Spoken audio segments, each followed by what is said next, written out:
문재인 정부 취임 직후부터 뛰는 집값 잡겠다고 했지요. 그런데 이와는 반대로 서울 집값은 더 뛰고 있습니다. 특히 용산 여의도 개발 계획이 서울 집값 상승을 부추긴다는 비판에 직면하자 박원순 시장 직접 나서서 개발 계획을 보류했는데요. 그 속사정과 함께 기대요가 어떻게 될지 정철진 경제평론가 모셨습니다. 안녕하세요. 네, 안녕하십니까. 예. 네. 지금 휴일에 갑자기 그렇습니다. 시장님께서 나오셔가지고 전격 보류 방침을 얘기를 하셨는데 이렇게 서둘러야 될 그런 상황이 존재했던 겁니까? 그런 것 같습니다. 일단은 어제까지만 보면 일요일에 서울시에서 또 서울시장이 직접 나와서 기자회견한다는 게 굉장히 이례적이었거든요. 그렇죠. 그렇게 나와서 이제 여의도 용산 통합 개발을 전격 보류를 발표를 했는데 아마도 이 집값 상승의 모든 핵심 원인, 뭐 일각에서는 주범, 뭐 이런 표현까지도 쓰는데 그런 것들이 이 소위 말하는 여의도 용산 통합 개발에 따른 것이 아니냐라는 지적에 부담을 느꼈기 때문이라고 보고요.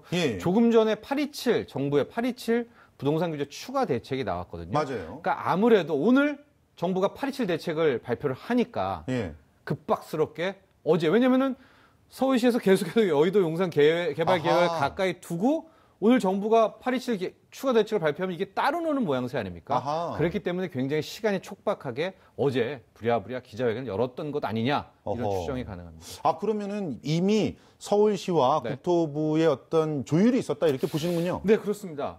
실은 오늘 827 추가 대책이 안 나왔으면 모르겠는데 아마 오늘 조금 전에 나왔고 투기 지역, 추가 지정 이런 것들을 보면 어디가 지금 그 지정이 됐죠? 서울에서는 4개구입니다. 종로구, 중구, 그다음에 동대문구, 그다음에 가장 많이 지금 최근에 집값이 올랐다 이제 동작구까지 포함이 돼 있고요. 그다음에 투기 과열지구는 광명시, 하남시가 또 예상대로 지정이 됐고요. 반면 부산 기장구는 조정 대상 지역에서 이제 빠졌고요. 왜냐하면 좀 집값이 좀 이제 부진하면서 그렇기 때문에 아마도 그 전에 상당한 조율이 있지 않았겠느냐라는 건데. 박원순 시장이 뭘 어떻게 했다기보다는 정부 측에서의 요청이 더 세지 않았겠는가 이런 추론까지도 가능하겠습니다. 그러니까 일각에서는 박원순 시장이 버틸 수가 없었다. 뭐 이런 분석까지 나오는 것 같은데 자 그러면 여기서 한번 정확하게 팩트를 체크해 보자고요. 박원순 시장이 여의도 용산 개발 계획 마스터 플랜 발표했지 않습니까? 그 이후에 일대 집값이 어떻게 올랐고 서울 전체 집값은 어떻게 들썩였는지. 그렇습니다. 이게 참 박원순 시장이 억울할 수도 있지만 타이밍상의 문제인데요. 7월 10일이 일명 싱가포르 선언 아니겠습니까? 맞습니다. 근데 그 전까지 보면 6월 말까지 서울 아파트값의 상승률이 꽤 많이 잡히고 있었거든요. 맞았어요. 그래서 하락으로 꺾이냐 마냐 하는 도중에 저 싱가포르 선언이 나왔고 그 다음부터인데요. 그 다음부터 최근 한 달까지만 보면은 1%가 넘게 올랐습니다.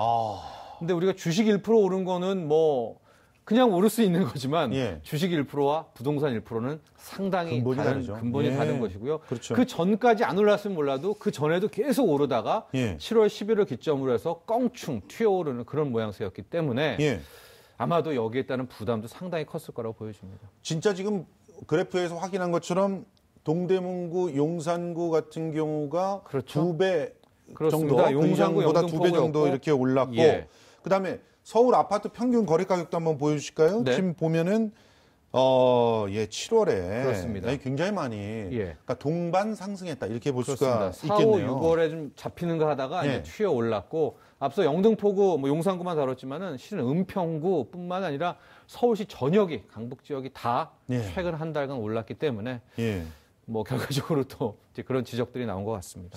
그런데 이건 뭐 박원순 시장 때문만 아니다는 여러 가지 분석들이 좀 나오고 있잖아요. 사실은 뭐 여러 가지 그 원인설이 있던데 좀 정리를 좀 해주시겠어요? 뭐 제일 처음에는 뭐 공급 물량 때문이다 이런 얘기들서부터 나오고 있던데. 그러니까 이 강력한 규제 대책에도 왜 못 잡느냐? 첫 번째 간과한 부분이 정부가 수요입니다. 더 정확히 말하면 유동성. 그러니까 우리 보통 서민들은 돈이 이제 그렇게 넉넉하진 않고 돈들이 다 어딨어. 30평에 뭐 15억, 18억. 강남엔 지금 30평이 28억, 29억까지 않습니까? 어딨어라고 하지만 실은 유동성이 아직은 충분한 거예요. 그러니까 수요가 굉장히 많았던 겁니다. 그랬는데 이 수요를 간과한 채 지금 정부에 나온 대책들은 공급을 줄이는 가령 다주택자의 다주택자 양도세 중과를 하면서 팔집을 더 안 팔게 하고 뭐 이렇게 꽉 죄니까 사고 싶은 사람은 아니 더 살래 하는데 공급은 별로 없는 상황에서 예. 어쨌거나 좀 6월 말 기준으로 잡혀가다가 했는데 이제 박원순 시장의 싱가포르 선언 여의도 용산 통합개발 계획이 나오니까 아예 더 수요가 압도를 하게 되면서 수요에 대한 욕구가 그렇게 되면서 가격이 이제 폭등하게 된 그런 상황인데. 아니 그런데요, 네. 저는 좀 이해가 좀 잘 안 되는 부분이 있는 네. 게, 분명히 이제 싱가포르 구상은 네. 개발을 통해 가지고 여러 가지 그 어떤 그 환경을 바꾸겠다는 거예요. 그렇죠. 네. 그러면서 동시에 서울의 수요도 이제 그 공급을 통해서 좀 충족시키겠다는 얘기잖아요. 네, 네. 그럼 공급이 앞으로 많아질 건데 그렇죠. 왜 집값이 올라가는 거예요? 우리 아주 앵커가 좋은 지적을 해주셨는데요. 예. 박원순 시장도 좀 약간 억울한 듯이 해명을 했지만 예. 그 싱가포르 선언 내용을 보면 여의도에 이제 마스터 플랜을 통해서 재건축하는 아파트들을 서울시가 한다라든가 예. 용산역에서 또 서울역을 지하하고 위에 예. 이제 마이스 세운다는 것뿐만이 아니라 예. 한 거의 20만 가구가 넘는 공공 임대주택도 설치를 하고요. 맞아요. 하고 기존의 방식, 그러니까 재개발, 우리 영화에 많이 나오죠. 예. 막 조폭들 막 들어가가지고 다 뭐 부지해가지고 거기 새로 짓는 방식이 아니라 예. 박원순 시장은 이제 도시재생 사업을 맞아요. 늘 주장을 하거든요. 예. 그런데도 왜 이걸로 갑자기 불타올랐는가? 예. 실은 역대 그 어디에도 이런 도시 통합 개발 사업을 했을 때 한 번도 지금 박원순 시장이 구상한 그런 도지재생 같은 것들을 해본 적이 없거든요. 그러니까 국민들의 믿음 속에는 시가, 지자체가 이렇게 나서서 개발 사업을 한다면 항상 집값이 뛰었고 폭등했고 그러니까 거기에 대한 관성 때문인 겁니다. 그러니까 박원순 시장도 좀 억울하겠지만 그 부분을 간과했죠. 한 번도 안 해봤기 때문에 당연히 부동산 시장이 이렇게 뜨거울 것이라는 것들은 조금 예측하는 것이 맞지 않았느냐 이런 지적이 나오는 이게 겁니다. 굉장히 중요한 부분이네요. 그러니까 사실은 실제로 예. 그 공급 물량도 들어가게 되고 네. 그리고 대규모 택지 개발이나 이런 것들이 있는 것도 아니고 그렇습니다. 하는데 심리가 그렇죠. 나는 돈을 쌓아놓고 있는데 네. 어디 투자할 곳을 막 이렇게 찾던 그런 심리가 그냥 일단 사놓고 보자. 예. 이런 식으로 움직였다는 얘기예요. 왜냐하면 실제로 국민들이 그거 다 보지는 않거든요. 예. 그러니까 두 개, 뭐 언론에서 많이 나오는 여의도 재건축 아파트를 예. 얼마나 개별 단지다 뭐 미성 공작 시범 어렵겠습니까? 예. 그 서울시가 마스터 플랜을 통해 가지고 딱 한다. 예. 맨하탄처럼 신도시 개발한다. 그거 하나만 눈에 들어오고 예. 용산역, 지하철역, 지하철도 한다. 얼마나 좋겠습니까? 용산가족공원이 여의도만한 크기인데 예. 축구장 360개 공원에 막 그런 공원 그러니까 이런 거 때문에 집값이 오르는데 예. 그 속내를 보면 도시재생 사업이라든가 공공임대주택도 있거든요. 많죠, 하지만 사실은. 예. 그건 부각되지가 않았습니다. 잠깐만, 그러면요. 네. 지금 일단 박 시장님께서 보류했으면 네.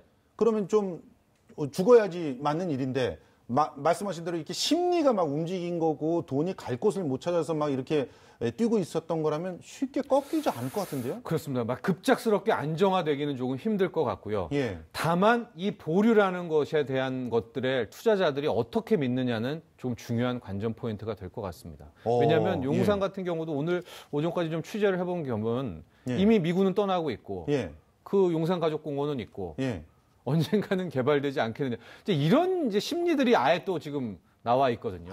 예. 그러니까 한 3년 후에 오를 거를 조금 더 묻어놓으면 한 5년 후에는 오르겠지. 뭐 이런 식의 심리로 정확합니다. 일단은 사는 그런 모습들이 좀 많이 남아있다 이런 얘기시군요. 예, 하고 우는 뗐으니까 결과적으로 누군가는 뭐 박 시장이 아니라도 누군가는 할 것 아니겠느냐. 고양이 목에 방울을 걸 것이 아니냐. 이런 심리가 있기 때문에 요번에 이것이 아주 빠르게 가격 안정화라는 다시 서울 집값을 떨어뜨리는 그런 재료는 되기는 힘들지 않을까 이렇게 전망하고 있습니다. 근데 일부 또 경제지에서는 이런 비판을 하고 있어요. 아니 집값 실컷 올려놓고 그거 믿고 계약하고 뭐 이런 사람들은 다 피해를 본다 이러면서 마치 보류 선언을 하게 되면 모든 사람들이 막 피해자로 막 나락으로 떨어질 것 같이 이렇게 또 보도하는 그 기사들도 봤거든요. 그거 어떻게 해석해야 돼요? 앞뒤가 안 맞잖아요. 지금. 그러나 이제 불확실성에 대한 걱정은 분명히 있는 거죠. 불확실성. 예, 이제 투자자 입장, 뭐 실수요가 아니라 투자자 입장에서는 어쨌든 그 개발 계획을 보고 들어갔는데 불과 2주 만에 3주 만에 전면 보류가 됐으니까 투자자 입장에서는 뭐 투기든 투자든 아니 왜 행정을 이렇게 말 바꾸기 쉽게 하느냐. 만에 하나 가격이 떨어질 경우에는 그들에 대한 불만이 더 커지겠네요. 네, 이 서울시로 향할 가능성도 분명히 상존합니다. 그러면 이제 어떻게 보면 양쪽에서 다 욕을 먹게 되는 그런 상황 아닙니까? 네, 지금 박원순 시장은 굉장히 좀 곤란한 입지에 있죠. 그럼에도 불구하고 오늘 8.27 추가 대책 아마 정부와 궤를 맞춰야 된다는 것 때문에라도 뭐 어제 급작스럽게 이렇게 전면 보류를 선택하지 않았나 이렇게 생각합니다. 자, 일단 지금 김현미 국토부 장관도 뭐 서울시 발표에 대해서 일단은 긍정적으로 평가를 했죠. 이제 보조를 맞추고 있는 듯한 모습이 보입니다. 그런데 박원순 시장의 또 다른 그 계획이죠. 그 경전철 조기 착공 등의 서울시의 강북 개발 플랜. 이거는 또 딴지 거는 것처럼 얘기를 했어요. 그러면 아예 그 개발이라는 말은 꺼내지 말아라 이런 얘기인가요? 뭐라고 봐야 되죠? 왜냐면 이제 경전철 또 은평구가 여기는 안 나왔지만 굉장히 많이 또 올랐거든요. 그런데 김현미 장관과 정부는 일단은 좀 서울을 누르고 싶어 하는 것 같은데 이번에 용산과 여의도 눌렀다고 하더라도 지금 말한 것처럼 동작구도 같이 들썩이고요. 뭐 은평구 뭐 이런 거 다 들썩이지 않습니까? 그러니까 그때 나온 개발 재료들 하나하나를 다 뭐 두더지 때려잡기 식으로 다 지금 이게 다 누르려는 이제 그런 모양새가 보여지고 있는데 중요한 것은 이 수요가 언제 꺾이느냐가 훨씬 더 중요합니다. 아니 그런데요. 전에도 우리 출연에서 말씀하셨지만 시중에 유동자금이 어마어마하게 많잖아요. 그렇죠. 그 사실은 이것들이 투자라든가 혹은 이제 고용 창출이라든가 이런 쪽으로 흘러 넘어가지 않고 그렇습니다. 그냥 꽉 채고 부동산만 바라보고 있는 그런 상황이잖아요. 네, 그렇죠. 그러면 당연히 그 특단의 대책들이 다른 쪽에서 나와야지 서울시가 뭐 할 수 있는 그런 상황이 아니지 않습니까? 그래서 지금 오히려 집값을 어떻게 잡냐, 뭐 여러 가지 토론을 하면은 전혀 다른 카드, 가령 이제는 한국은행이 미국도 이제 금리 역전이 났으니까 금리 인상에 나서야 된다. 물론 힘들고 경기가 더 악화될 수 있겠지만은 적어도 부동산 시장만큼은 안정화될 수 있다는 얘기 많이 나오고요. 또 하나 뭐 농단처럼 들릴 수 있고 우스갯소리도 나오지만 용산 가족공원을 할 때 한 10만 원 정도를 공공임대주택을 아예 용산 거기다 하자. 가족공원 안에다? 그러니까 그 정도까지. 왜냐하면 맨하탄에도 실은 그런 어떤 공공임대들이 있거든요. 맞아요.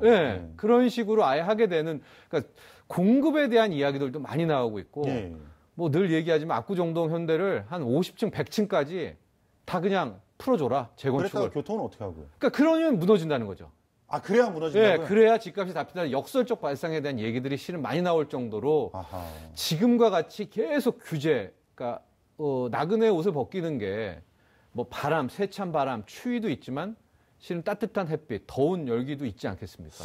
근데 그 부분에 대해서 좀 생각해 보라는 이야기들이 설설 나오고 있습니다. 근데 유동자금들을 좀 사실은 이번 그 여러 가지 경제 지표들도 보면은 나왔지만 경제 성장률은 올라가고 있고 그럼 분명히 누군가는 돈을 벌고 있다는 거 아닙니까? 그렇죠. 아래 사람들은 더 살기 힘들었다는 지표가 나왔으니까 그러면 위에 있는 분들이 더 돈을 많이 가져갔다는 거 아니에요? 거기서부터 돈을 이렇게 흘러나가게 할 수 있는 이런 방법은 없나요? 그렇죠. 이제 그게 소위 말하는 옛날에 나온 납수 효과였었는데. 그러니까 그런 납수 효과 그게 안 말고. 됐죠. 안 됐기 때문에 다시 분수 효과로 가는데 지금 분수 효과가 또 쉽지가 않아서 소득주도 성장에 대한 이제 얘기들이 또 나오고 있는 거 아니겠습니까? 근데 이제 세금 같은 경우도 참 많은 이제 그것도 고민 중인 것 같아요. 근데 세금은 지금도 너무 잘 거치고 있어서 이렇게 되니까 또 무슨 지적이 나오냐?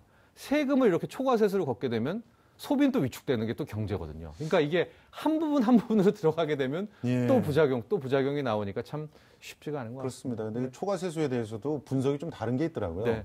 너무 정부가 긴축 그 어떤 그 예산을 세워놔가지고 결과적으로는 원래 발생해야 될 세수가 초과세수라고 잡히는 거 아니냐. 그렇죠. 이런 얘기들도 있기 때문에. 그래서 기재부의 또 실정을 비판하기도 합니다. 알겠습니다. 앞으로 하여튼 좀 더 지켜봐야 될 것 같고 우리 평론가님께서 좀 시간을 내주셔가지고 본격적으로 부동산 부분에 대해서 좀 집중적으로 얘기하는 시간 한번 만들었으면 좋겠습니다.